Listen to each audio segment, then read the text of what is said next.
This is the This is the This is the This is the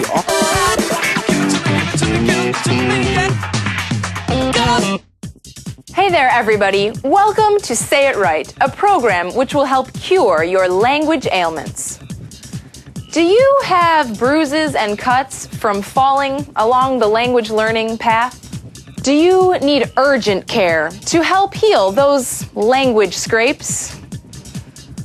Then you have come to the right place. I am Anne-Marie, and today I've prepared some disinfecting ointment for all those language scrapes. Today, we're going to find out the following.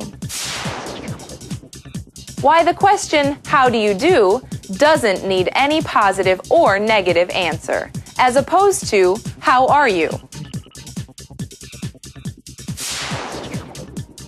How not being a couch potato will make your English learning a piece of cake and ensure you'll never eat crow.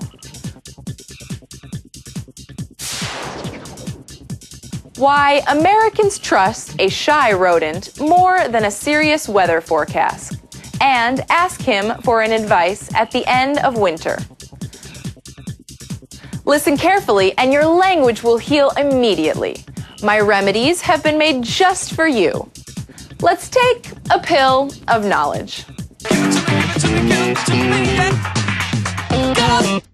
If you slip and fall, you might break a bone. When your language slips, it makes its meaning broken and unclear. Don't fret. Your language nurse is here today just for you to heal your language fractures. The first thing I will do is examine the fracture. Relax. It won't hurt a bit. Our specimen for today, how do you do?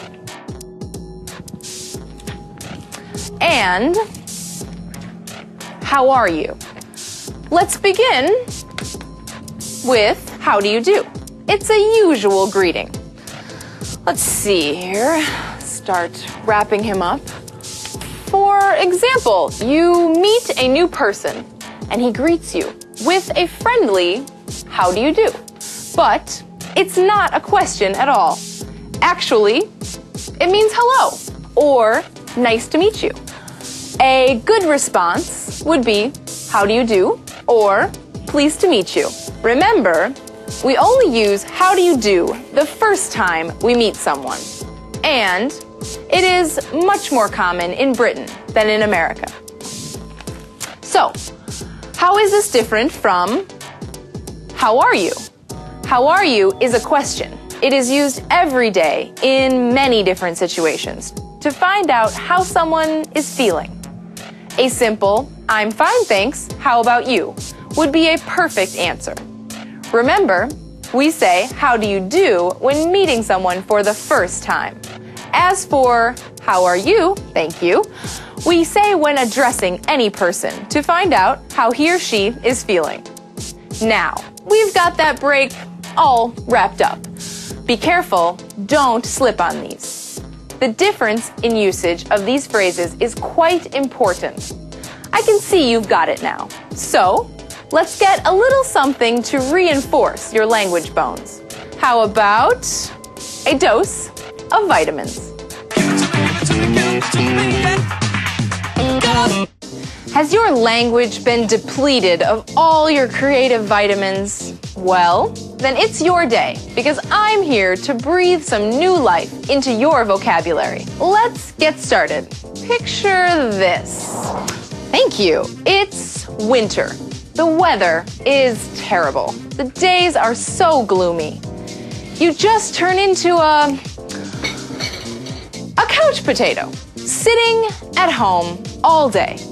To be a couch potato has nothing to do with food.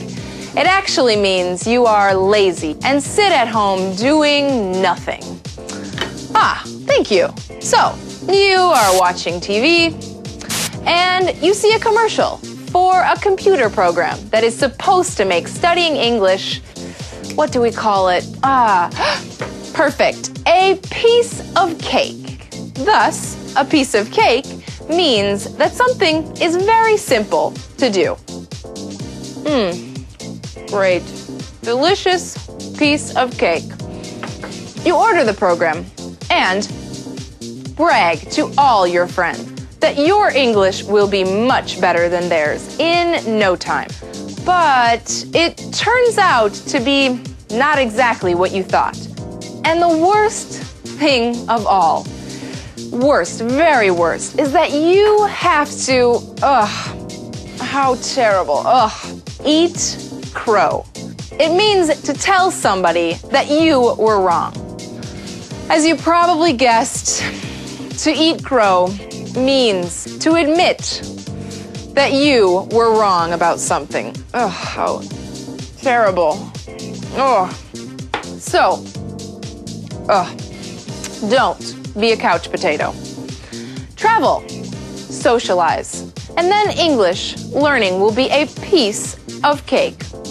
I will do my best so that you don't make any mistakes, and you will never, ever have to eat crow in the future. How was that? I know that was a big dose of language vitamins, but I can tell that you are already looking healthier.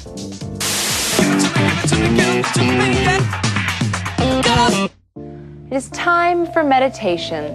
Take your seats, take a deep breath, and relax. I will tell you an interesting story. Some of you may have watched the movie Groundhog Day. But do you know it is a real holiday in America and Canada, which takes place every year on the 2nd of February? So, what's this holiday all about? The groundhog, of course. It's a small rodent which is said to be very shy and even frightened of its own shadow. A groundhog named Puxatawny Phil comes out of his hole in the state of Pennsylvania and tells us about the coming weather. If he sees his shadow and retreats back into the hole, it means there will be 6 more weeks of winter. If he doesn't see his shadow and stays outside, it means winter will soon come to an end. Though statistics show he is right only 39% of the time. Interesting, huh? And now we can see I've made a beautiful snowflake. When I count to 3, you will wake up rejuvenated and ready to share your knowledge with everybody. Are you ready? 1, 2, 3. Well, that was all our procedures for the day. Let's have a quick checkup. You now know the proper way to greet someone with either how do you do or how are you. Great. The phrases couch potato, a piece of cake, and to eat crow from this point on are part of your vocabulary. Super. And I see you found out what this strange but famous Groundhog's Day is all about. Excellent. Super. Our treatment plan has come to an end. Hopefully my remedies will keep you in great linguistic form. Don't forget, my medicines are emergency language care, not wonder drugs. It was Anne-Marie, your language nurse, and you watched Say It Right. I am Anne-Marie, and I am here to help you. It is a real American do, but it's not even a question. Как ужасно. Oh wait. Now we've got that break all wrapped up. Что?